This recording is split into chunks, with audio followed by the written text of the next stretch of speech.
In part 2 of our routine cardiopulmonary bypass training video, we're going to continue where we are from part 1. We were looking at the blood chemistry and noting that since we have no ventilator in the bypass model, we have to actually set the values of your blood gases when we're not on bypass. And those values are up here we went over before. Right below it, we have our heparin dose response, and this will generate a printout of an HDR. And these are values that are strictly put in. They're independent of other values in the system. So this would just be for that printout.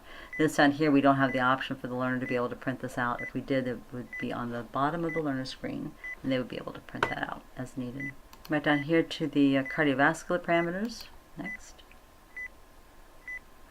And here we talked a little bit about the metabolic factor, so that will change. Remember, V.O2 and CO2 production will change based on height, weight, age, gender. And if we wanted to change it independent of those things, we can increase and decrease it. Notice the VO2 went up and the SVO2 went down. And this is all based on a blood gas where the hemoglobin is 100% saturated. Down here we've got LV contractility, and when we looked over here at the max to the left, lower middle corner, I guess, the maximum cardiac index, that sets the maximum on the LV contractility. It kind of gives you the range. Right now we have it at 80. Note here that the cardiac output is 4. If we turn this down a little bit, it will drop. And then it will be reflected in the SVO2. Heart rate can be changed up and down. SVR, the arterial blood pressure is based on the blood flow, whether it's cardiac output or pump flow, and the SVR. So if you're just managing resistance, then this is where you would change it by giving drugs. PVR is a way to adjust for the PA pressures if you're using it. Right below here is EKG choices. We have sinus rhythm, ST elevation, pace, VFib, basically, and VTAC. So you can select any of those. Below it is the cardioplegia we'll be using to go through a stepwise EKG patterns that will arrive at an arrest, and we'll go through that when we get to the cardioplegia module. Right below here we have the monitors and labs. Right now, if we put it on blank, nothing will come up. This is an arterial CDI, venous and arterial CDI, and the arterial with SVO2, and that would be when we go on pump. And this is another inline blood gas analyzer. Down here we have the spectromedical, which will be arterial venous saturation, hematocrit, or hemoglobin, I guess, and blood flow. And then the nerves would be a suboximetry, which right down here below you'll see the CASMED or the INVOS. And those are just basically screen shots. And you can vary the numbers here for the INVOS. The INVOS is not controlled by any part of the program except that the instructor will enter those in. Right below it we've got the ACT, and we can put those values in here and then start it either from the instructor screen, or if you go over here and look at the learner screen, there's also a start button and they can start there. Now since we have the time factor turned up to 10, it will accelerate the ACT as well. So below this we've got the EKG tone volume, and we can increase and decrease that, make it louder. Below that we've got waveform selection. So for example, if you lose a waveform for some reason, you can take it off, you can add it. So in other words, if the patient doesn't have a PA catheter, or it comes out or something, you can remove it and then put it back in. So you can change it as the case progresses. So up here we have the media files, and we have 3 types. We have a media file, which is just basically either pictures or short videos. This is lab reports that are generated in the opening screen. And right now we're on lab report. We have basic metabolic panel, normal, and we have the play button on, which gives the learner access to it.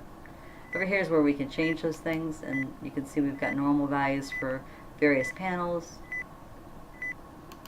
and you can pull those up and make changes to them, or you can create your own panels.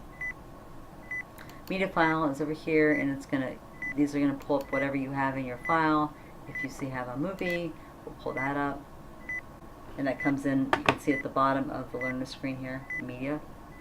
and whether the play button's on or off. If it's off, it grays out. If it's on, then it means the learner has access to it. Go back to offhand. Pull that up just to show you how that looks. You can make it bigger, larger. And the learner can again take that away when they're done looking at it. Before we go to cardioplegia, I think we're going to wait till we go on bypass. Down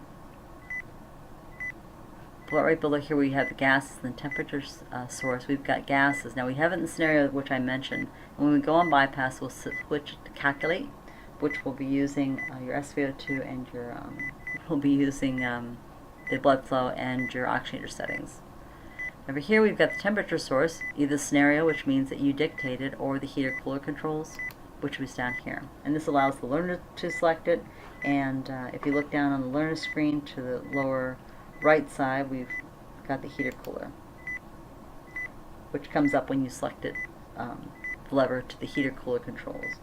Now, and also the programs have got the heater cooler controls for the cardioplegia, and so we're going to pull both of those up for the learner to use.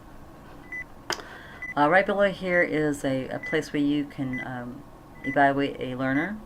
So you would have the skill set in here. You would type in the skill set. If you selected that it was going to have a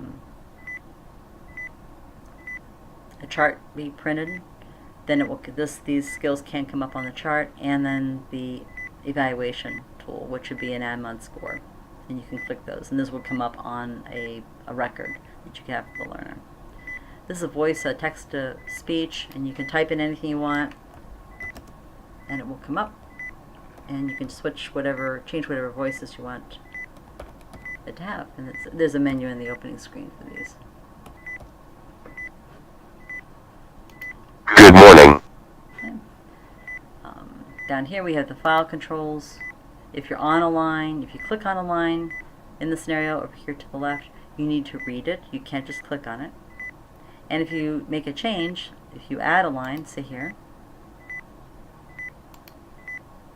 again, then you may want to write it, and that's when you would save that line.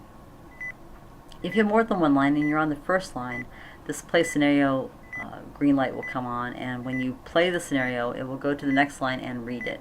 If you click on the next line, you have to go into the scenario file controls and click read. And that's all for part 2 of routine cardiopulmonary bypass. Part 3, we're going to actually go on bypass.